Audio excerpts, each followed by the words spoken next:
Waalaikumsalam. Selamat pagi semuanya. Pagi.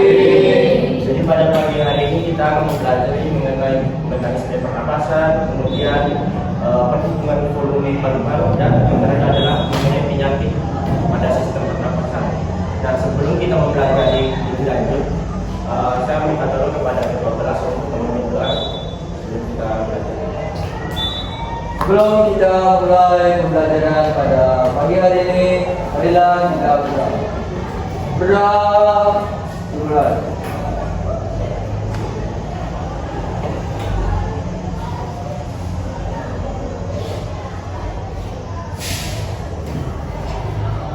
Berdoa selesai. Ini saya absen dulu ya. Ardian Rizky, Ardian Upik,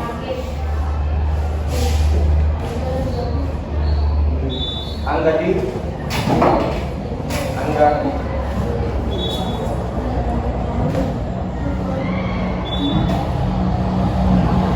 Marian Anda, Arju,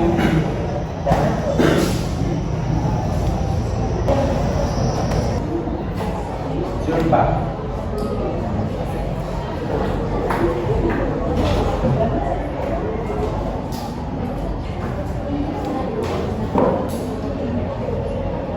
Oke, baik, kita lanjut, kita akan masuk ke materi hari ini. Jadi pada mekanisme pernapasan itu terjadi ada dua cara. Yang pertama menghirup udara dan menghembuskan udara.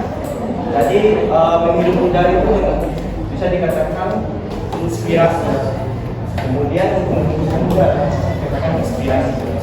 Dimana ketika kita menghirup udara yang masuk adalah udara oksigen.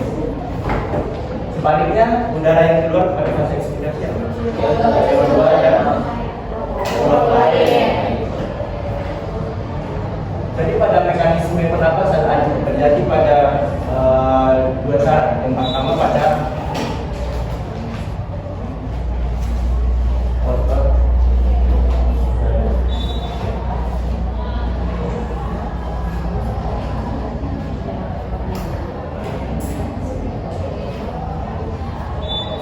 ada yang tahu perbedaan antara pernapasan pada otot rongga dada dan otot diafragma.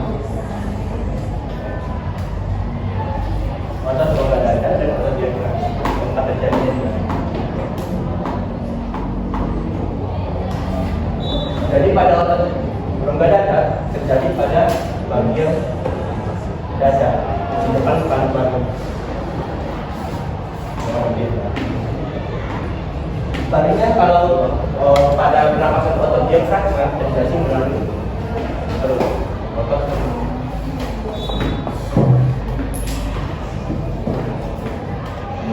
Oke, boleh saya minta tolong satu orang maju.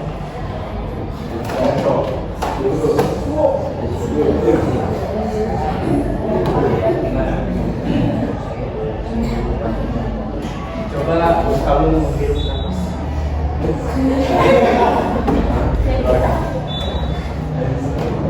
Jika kita menghirup nafas, dia melakukan yang pertama kita melakukan pernapasan lewat otot rongga dada. Apa yang terjadi kita menghirup nafas ini? Ada yang terus apa lagi? Sebaliknya, ketika kita menghembuskan apa yang terjadi? Kan tadi rongga dada membesar. Terus kita mengeluarkan apa? Rongga dadanya mengecil. Kemudian kalau kita melakukan pernapasan melalui otot diafragma atau otot perut, apa yang terjadi? Perutnya apa? Mendatar. Kalau dia mengecil, apa yang terjadi? Mencik. Terima kasih. Jadi di situ letak perbedaannya. Ketika kita melakukan pernapasan melalui otot rongga dada, dan menghembus. Kemudian kalau kita melakukan pada pernapasan atau diafragma, kita lebih ke area perutnya. Mendakar, selain mendakar, otot kita perut juga akan mengumpat di bagian atas. Di bagian atasnya akan mengumpat. Ketika kita melepaskan tekanan udara yang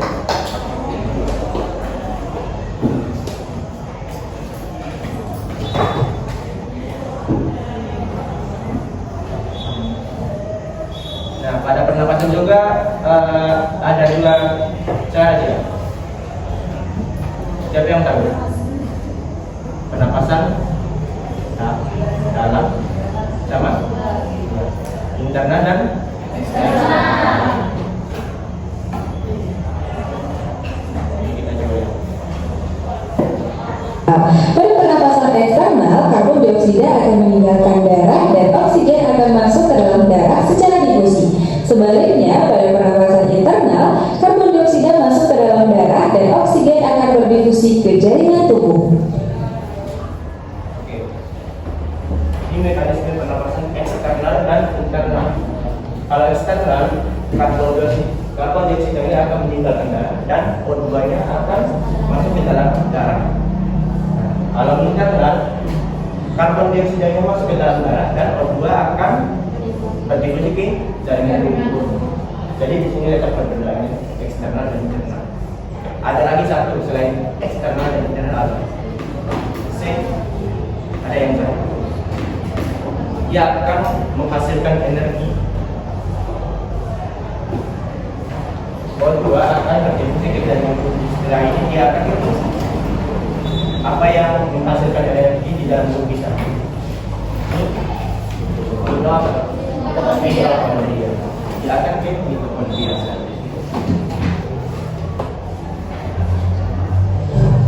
Tekan titik kanan.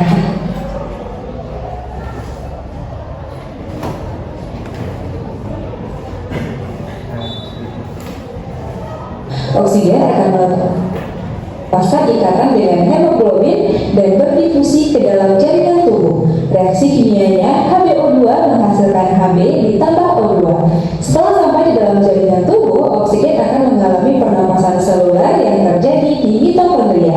Pernapasan seluler yaitu proses oksidasi zat makanan atau glukosa menjadi energi atau ATP, CO2, dan uap air dengan bantuan oksigen.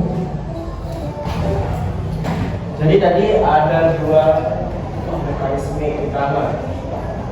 Yang pertama adalah eksternal. Yang kedua internal. Dari hasil yang internal ini dia akan menunjuk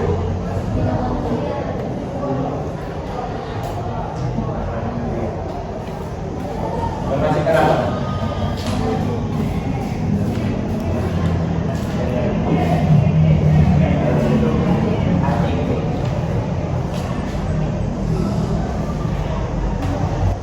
Jadi dia ada beberapa tahapan. Pertama fase eksternal, di mana karbon dioksida akan dikeluarkan dan O2 akan masuk ke dalam lalu ditulis. Kemudian dia masuk ke fase internal. Pada fase internal ini karbon dioksida akan masuk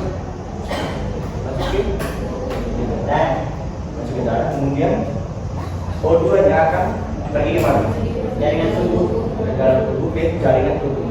Nah, setelah dia ke jaringan tubuh, O2 ini akan menuju mitokondria untuk membentuk ATP dan hasilnya akan menjadi energi. Setelah kita mempelajari mitokondria, kita akan masuk ke volume udara pada pernapasan. Di mana volume udara pada pernapasan itu di setiap orang berbeda-beda tergantung kondisi orang tersebut. Kita lihat ini. Mulai grafik volume udara pernapasan berikut. Bagian yang ditunjukkan huruf A merupakan volume udara komplementer atau disebut juga udara cadangan inspirasi, yaitu udara-udara yang masih dapat dimasukkan dimasukkan ke dalam paru-paru secara maksimal setelah inspirasi biasa. Jumlahnya 1500 cc atau 1500 ml. Bagian B merupakan volume tidal atau udara yang keluar masuk pada pernapasan biasa, volumenya 500 ml. Bagian C adalah volume udara suplementer atau udara cadangan ekspirasi, yaitu udara yang masih dapat dikeluarkan secara maksimal setelah ekspirasi biasa. Jumlahnya 1500 ml. Berikutnya bagian D, volume udara residu atau udara yang masih tersisa di dalam paru-paru setelah melakukan ekspirasi sebanyak 1000 ml. Bagian E, kapasitas vital paru-paru merupakan udara yang dapat dikeluarkan semaksimal mungkin setelah melakukan inspirasi maksimal. Total volumenya merupakan hasil penjumlahan dari volume udara tidal, komplementer, dan suplementer, yaitu 3500 ml. Dan bagian F adalah kapasitas total paru-paru yang terdiri dari volume vital dan residu sebanyak 4500 ml. Oke, jadi untuk menghitung volume udara pernapasan ada beberapa cara. Yang pertama, kita harus menentukan berapa volume cadangan inspirasi yang ada di kita. Tahu volume cadangan inspirasi? Volume cadangan inspirasi tadi. Volume udara yang sisa dari inspirasi pada saat kita menghirup udara. Soalnya juga gitu, volume cadangan inspirasi yang ada di paru-paru pada saat dikeluarkan. Volume tidal itu adalah volume yang pada saat inspirasi dan ekspirasi. Biasanya dia sekitar 500 ml. Kemudian volume residu ini sisa dari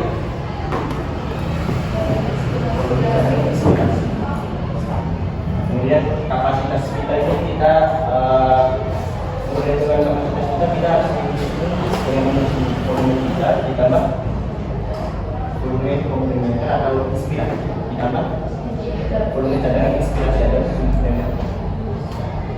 Kemudian untuk menghitung kapasitas total, ini kapasitas total paru-paru kita, di mana kita harus menghitung volume vital plus tambah residu sisa dari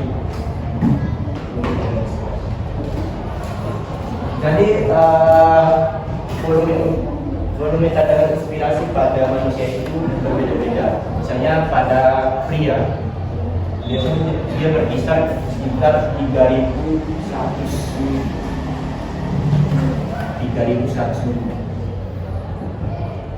Nah, kalau perempuan dia lebih rendah lagi, berkisar antara 1.900, kurang lebih 1.900. Sama halnya juga dengan volume cadangan inspirasi. Kalau yang laki-laki berkisar sekitar kurang lebih 1.200 ml dan yang perempuan sekitar 800 ml. Itu secara umumnya, tergantung kondisi seseorang tersebut apakah dia dalam keadaan atau tidak, itu mempengaruhi. Nanti terakhir kita akan menghitung volume udara pernapasan. Kita akan yang sebelum ke materi selanjutnya. Jumlah udara yang digunakan untuk bernapas setiap menit disebut dengan frekuensi pernapasan. Frekuensi pernapasan bervariasi bergantung pada faktor-faktor yang mengaruhinya seperti usia. Frekuensi pernapasan balita lebih tinggi. Siapa yang masih ingat pada fase inspirasi dan ekspirasi dalam 1 menit berapa kali? Berapa kali? Berapa? 15 sampai 18 kali. Dan juga mempengaruhi frekuensi pernapasan kita.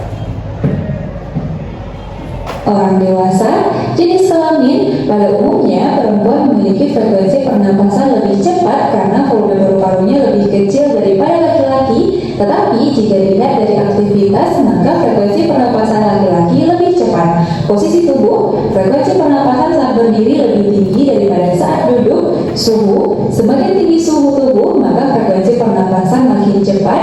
Dan aktivitas, semakin tinggi aktivitas seseorang, maka semakin cepat frekuensi pernapasannya.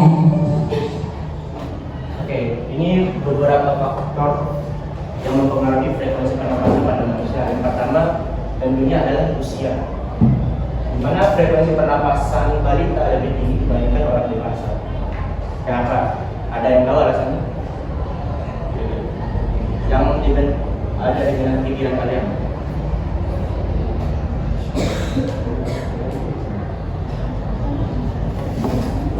Alasannya secara umum adalah ketika kita berkandung usia terlalu umum, maka organ-organ yang ada di dalam tubuh kita akan menurun kinerjanya. Semakin tua kita, semakin menurun kinerja yang ada seperti pernapasan, pencernaan, dan kemudian faktor yang kedua adalah jenis kelamin. Alasan yang pertama, mengapa perempuan itu volume udaranya lebih kecil dibandingkan laki-laki? Yang pertama,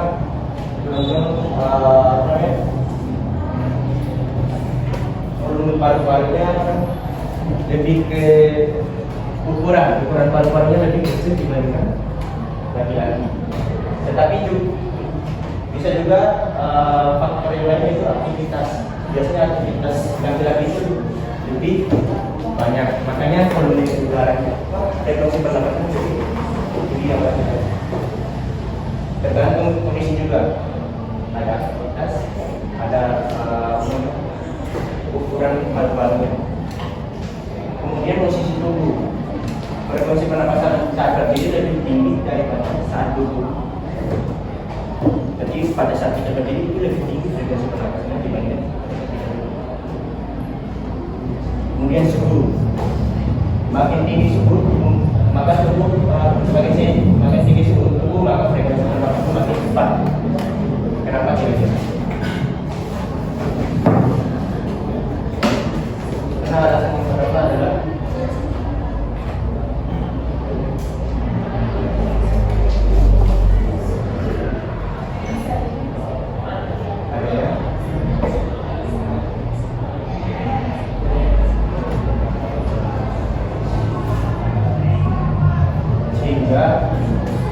kinerja organ-organ yang ada di dalam tubuh itu semakin cepat, karena dia dalam kondisi normal. Sama halnya juga aktivitas, semakin tinggi aktivitas semakin cepat frekuensi pernapasan. Misalnya pada saat kita sedang berolahraga, apa yang kalian rasakan ketika kita selesai berolahraga? Saat kita selesai berlari, apa yang kalian rasakan? Pasti terlalu begitu ya, capek ya, karena paru-paru kita bekerja 2 kali lebih cepat untuk mengambil udara, karena kondisinya pada saat itu kinerjanya belum normal, maka dia paru-parunya perlu O2 lebih banyak.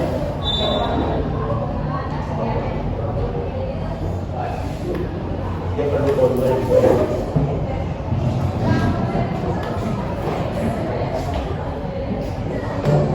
Jika tidak dirawat dengan baik, organ-organ pernapasan kita akan rentan mengalami kelainan atau penyakit. Kelainan-kelainan atau penyakit pada sistem pernapasan antara lain asfiksi, yaitu gangguan pengangkutan oksigen ke jaringan sehingga menyebabkan penurunan fungsi paru-paru, pembuluh darah, dan bagian tubuh lainnya. Asma merupakan penyempitan saluran pernapasan karena kontraksi otot polos pada bronkus sehingga penderita akan mengalami kesulitan bernapas. Emfisema, ketidaknormalan susunan dan fungsi alveolus, kanker paru-paru, tumor ganas pada paru-paru karena merokok, pneumonia atau paru-paru basah, yaitu peradangan pada paru-paru sehingga berisi nanah atau cairan yang disebabkan oleh infeksi Diplococcus pneumonia, tuberkulosis atau TBC, infeksi oleh Mycobacterium tuberculosis sehingga muncul bintik-bintik pada dinding alveolus.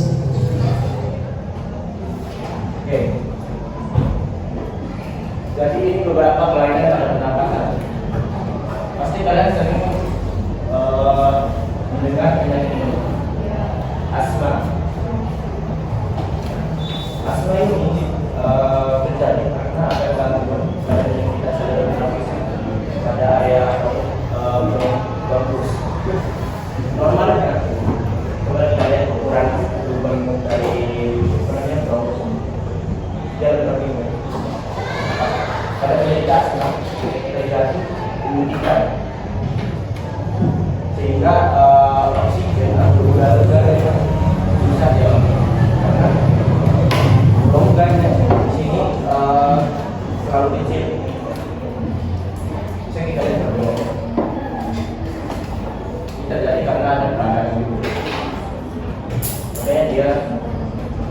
Ini ada obatnya.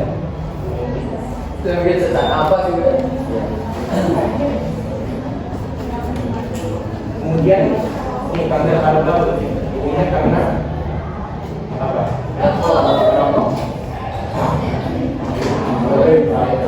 Kemudian emfisema ini ya ini karena kalau secara normal kalau emfisema ini kebanyakan karena kita kena apa? Ya paparan asap ini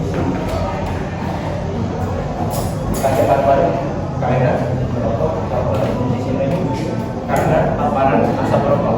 Walaupun kita enggak merokok tapi karena paparan sudah mengalami emfisema. Makanya merokok itu bukan merugikan kita, bukan merugikan yang merokok juga, tetapi merugikan orang lain. Kemudian ada pneumonia. Ini peradangan paru-paru, dia berisi nanah. Karena disebabkan oleh infeksi. Kemudian ada TBC, infeksi paru-paru. Kemudian ini ada kayak muncul infeksi pada dinding-dinding alveolus. Masih banyak lagi kelainan pada pernapasan. Berikutnya, influenza, yaitu infeksi ortomyxovirus yang menyebabkan peradangan selaput mukosa di saluran pernapasan. Polip merupakan pembengkakan kelenjar limfa di hidung sehingga terjadi penyumbatan pada saluran pernapasan. Difteri, infeksi Corynebacterium diphtheria pada laring dan faring. Bronkitis, infeksi pada bronkus. Pleuritis, infeksi pada pleura sehingga menimbulkan nyeri saat bernapas. Sianosis, rendahnya kandungan oksigen dalam darah sehingga kulit berwarna kebiruan atau pucat. Ada yang tahu influenza itu apa? Flu. Influenza flu. Karena ada infeksi virus dan peradangan selaput mukosa di saluran pernapasan. Kemudian ada pleuritis. Masih ingat pleura? Apa itu pleura? Yang ada di paru-paru fungsinya.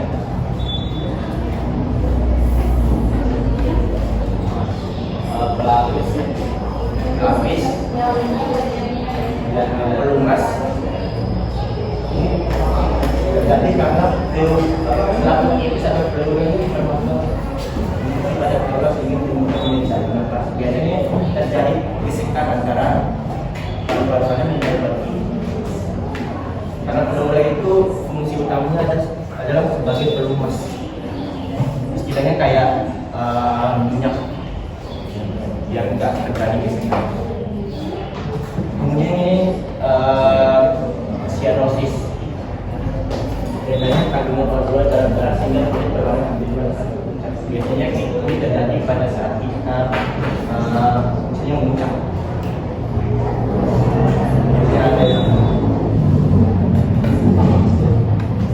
Ini juga berbahaya sekali kalau tidak ditangani cepat. Bisa-bisa ini amputasi. Oh yang hitam jadi itu. Ya. Bahaya sekali. Kalau nggak ditangani dengan cepat bisa diamputasi.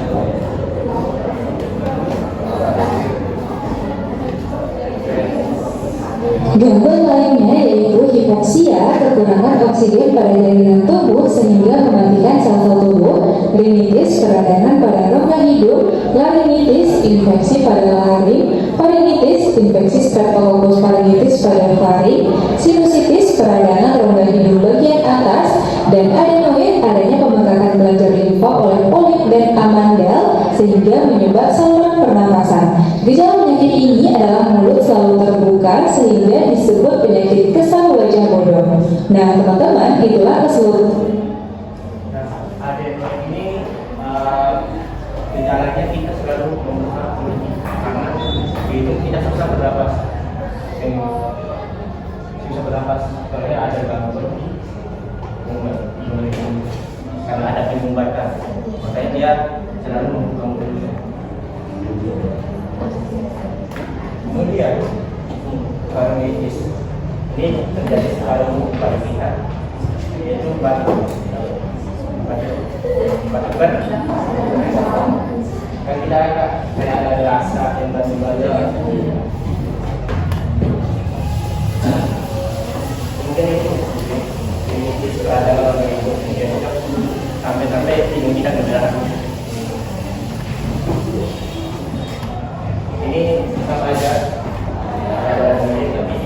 peradangan yang berada di bagian atasnya. Kayak gitu rasanya. Kemudian oksigen ini kekurangan oksigen, sehingga gara-gara kekurangan oksigen itu, maka sel-sel yang ada di tubuh itu mati dia seketika karena kekurangan oksigen.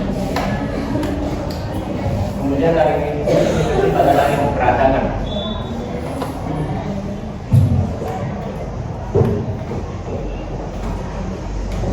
Fungsi, mekanisme, volume udara, dan kelainan pada saluran pernapasan kita. Bisa dipahami ya? Oke, setelah kita mengetahui kelainan-kelainan pada pernapasan tadi, kita akan lanjut pada pembentukan volume udara pernapasan. Saya akan berhenti. Jadi setiap 4 orang bakal masuk ke rumus. Nanti saya kasih rumusnya. Tinggal kalian jumlahin aja.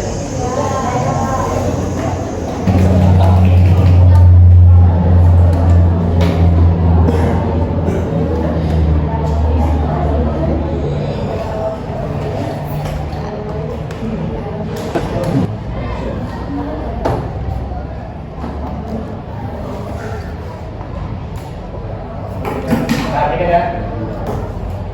Di dalam soal itu diketahui volume kita 500 ml, volume cadangan inspirasi 3100 ml, volume cadangan inspirasi 1200 ml, kemudian volume residu 1200 ml.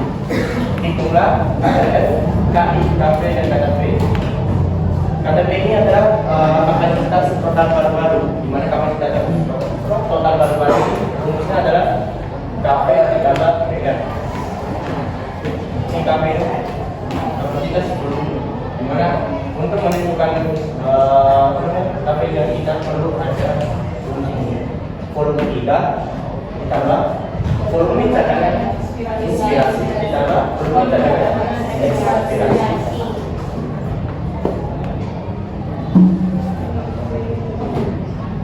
Kemudian yang B ini adalah kapasitas inspirasi. Untuk menentukan kapasitas inspirasi kita perlu rumus volume 3 ditambah volume cadangan inspirasi. Kemudian yang pertama adalah kapasitas residu fungsional, di mana untuk menentukan kapasitas residu fungsional ini kita perlu menggunakan rumus BR apa ini? Volume residu ditambah volume cadangan ekspirasi. Ini udah diketahui semua kan, volume kita ini volume cadangan inspirasi. Tinggal kita jumlahin berarti berapa, plus volume cadangan inspirasi berapa. Tinggal kita jumlahin. Oke, 4 orang pertama siapa yang mau maju?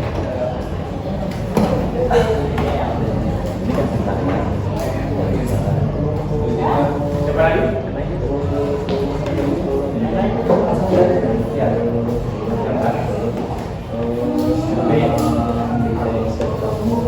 Ya.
Bisa kalau lewat ini kan di jalur yang gitu. Bisa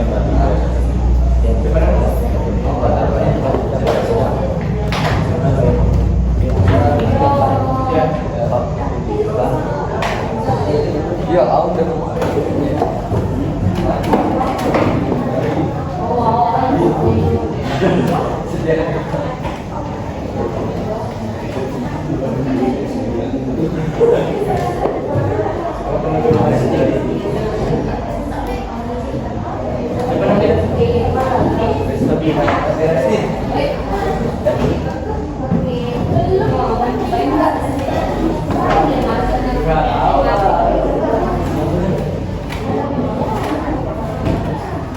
Oh ya. Ini kalau sudah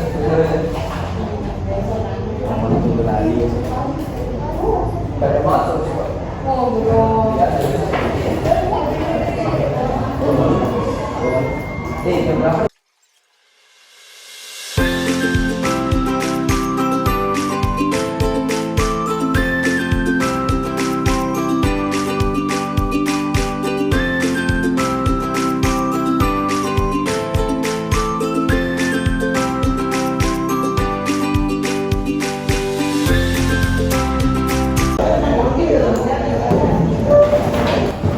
Oke, sebelum jam ini selesai kita akan melakukan kuis ya.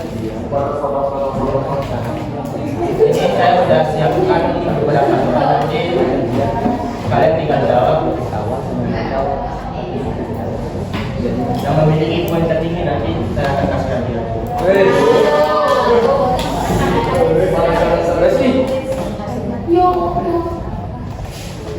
Oke, bisa kalian scan ini.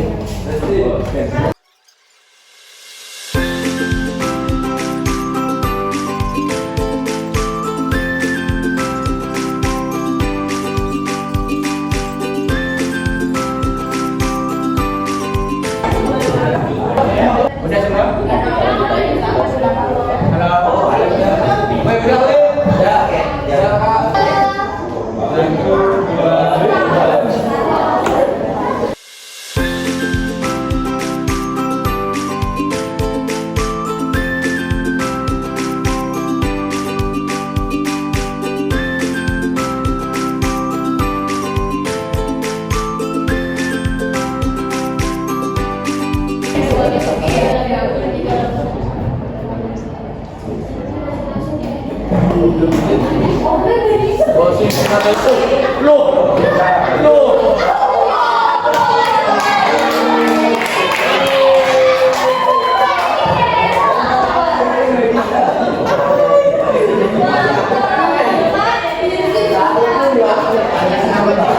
Bisa maju ke depan.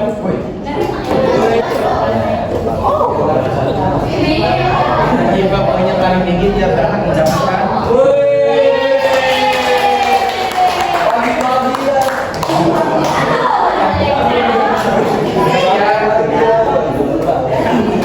Buka deket. Bawa, Ziba, di sini. Sebelum kita menutup pertemuan kali ini, kita tolong satu orang bisa menyimpulkan apa yang kita pelajari hari ini. Siapa? Terserah siapa aja yang bisa menyimpulkan. Nanti saya kami namanya itu saya ada namanya yang bisa menyimpulkan pendapat yang kita pelajari dari ini. Ayo.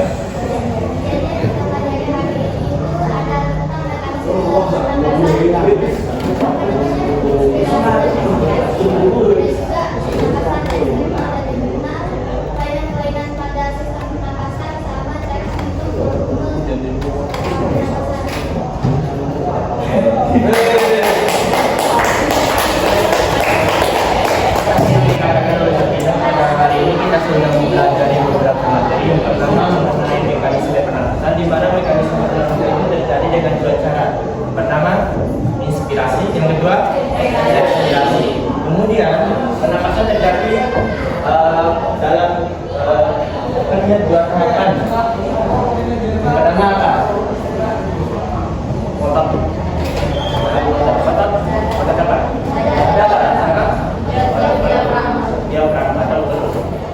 Kemudian ada juga kita menghitung volume udara pernapasan, di mana volume udara pernapasan ini di tiap orang beda-beda. Misalnya ada di volume cadangan inspirasinya. Kalau yang di laki-laki berapa tadi? 3.000 berapa? 3.000. Kalau yang di perempuan? 1.000.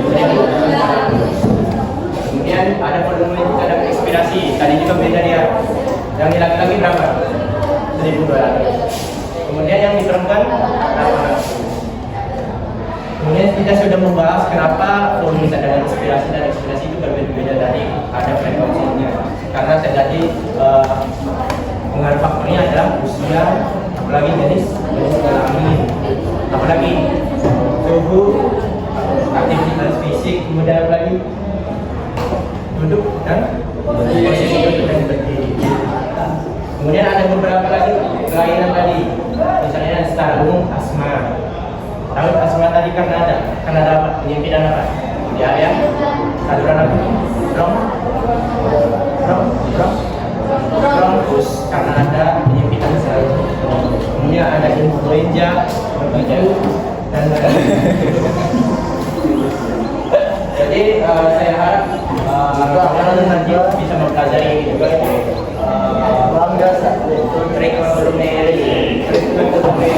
udara ini kemungkinan besar dia akan keluar di usia kalian. Kalian belajar ini fokusnya di kali kalian.